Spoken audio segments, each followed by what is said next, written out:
Sometimes the most terrifying monsters are the ones in the shadows, and sometimes they're standing right in front of you, smiling, shaking your hand. Tonight, I'm going to tell you the chilling story of Henry Lee Lucas, a man with an empty stare and hollow smile, who convinced the world he was something far darker than anyone could have imagined. But what's even more disturbing? How many people believed him, and how many shadows still linger around his name? Picture this. A man who claimed to have committed unspeakable acts across every dark corner of America, all while calmly sitting across from police officers hanging onto every word.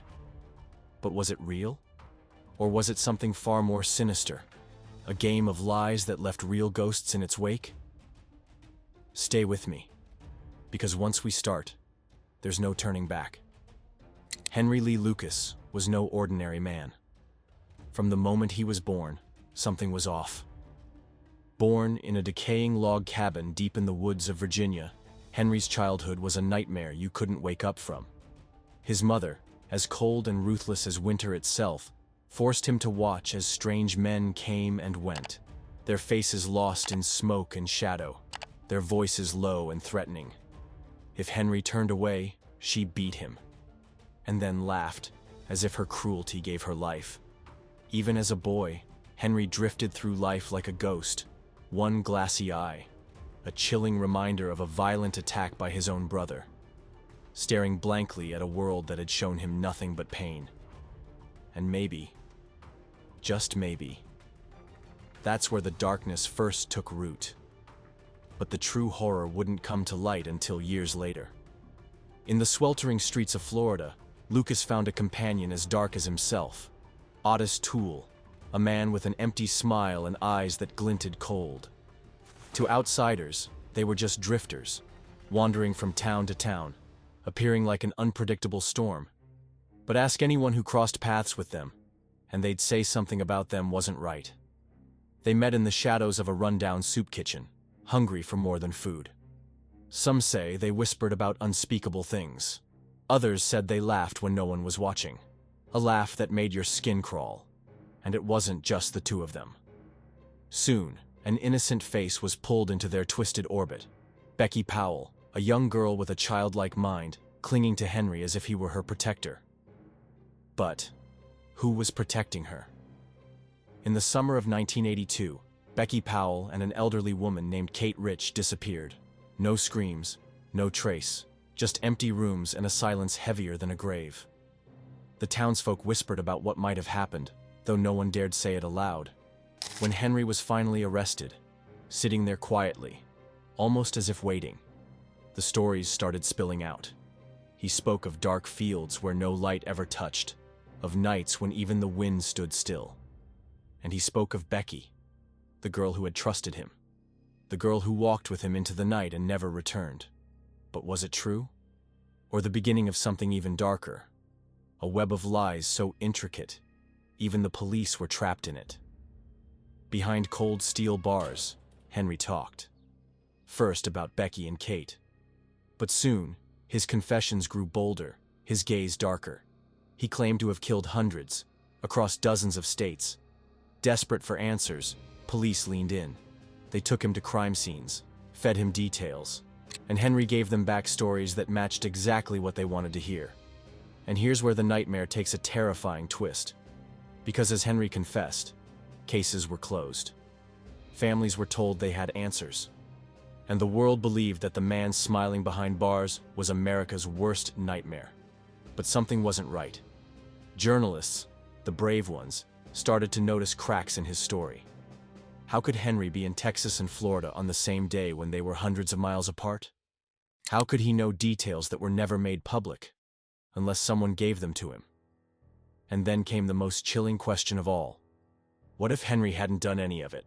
What if the man everyone thought was a monster was just a liar? But if he was lying, who did commit those horrific acts? And worse, were they still out there? Even the legendary Texas Rangers got caught up in Henry's lies. They closed hundreds of cases thinking they had their answer. But behind closed doors, Henry was being treated to steak dinners, milkshakes, and free reign around jails. They showed him files, helped him refresh his memory, and watched him spin stories so convincing they believed him too. By the time the truth started to emerge, it was too late. Cases were closed. Families were left mourning false answers. And the real monsters, the ones who stole people from their lives, were still out there, in plain sight. When the dust settled, only 11 murders were officially linked to Henry, including his mother. The infamous number, 600, was a lie. But by the time anyone realized it, the damage had already been done. For years, law enforcement paraded Henry Lee Lucas as the ultimate bogeyman, the face of evil itself. He was their answer to every unsolved case, their convenient conclusion. They called him the most prolific serial killer in American history, a man who had slaughtered his way across the country, leaving a trail of devastation behind him. But how did it happen? How did one man, an unremarkable drifter with a long history of deception, convince the world that he was responsible for an impossible number of deaths? It started small, a few confessions here and there. Some were real, like the murder of his mother and Becky Powell. But then the numbers grew. He talked about bodies buried in the woods, about victims no one had even realized were missing. And each time the police listened, eager for closure. They wanted to believe him. They needed to believe him. Henry became their golden goose. As long as he kept talking, cold cases were neatly wrapped up. Families, desperate for answers, were given resolutions, no matter how shaky the foundation. And Henry? He was living better than he ever had in his entire life.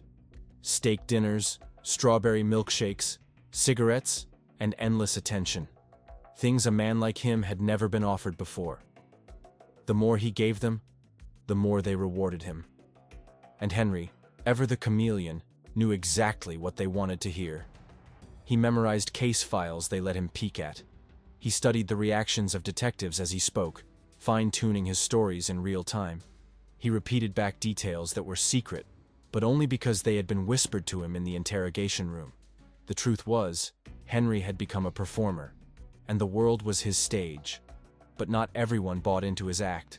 Some reporters and investigators began picking apart his confessions, finding inconsistencies so glaring they were impossible to ignore. How could he describe a crime scene in vivid detail, when it had already been torn down before he was ever brought in? How could he have traveled across the country, committing murders on opposite coasts, in time frames that didn't make sense? Slowly, the cracks widened, and soon, the entire story collapsed. And yet, even as the truth came out, some whispered that maybe, just maybe, Henry had told the truth about a few of them. Maybe among the lies, there were pieces of darkness only he knew, and would take to his grave. Henry Lee Lucas died in 2001. But if you visit his grave, they say the wind still howls through the trees. And if you listen closely, you might hear the whispers of the lives left in the shadows. Lives never found. So, what do you think? Was Henry Lee Lucas America's most dangerous man, or a master manipulator? And if he didn't do all those things, who did? Because sometimes the scariest part of the story isn't the monster you know, but the one still hiding in the dark. Sleep well, if you can. If you're still watching, drop a comment. Do you believe Henry Lee Lucas's confessions? Or do you think he played a game that fooled everyone? Don't forget to like, share, and subscribe for more chilling stories. And trust me, the next one I have for you, you won't want to watch it alone.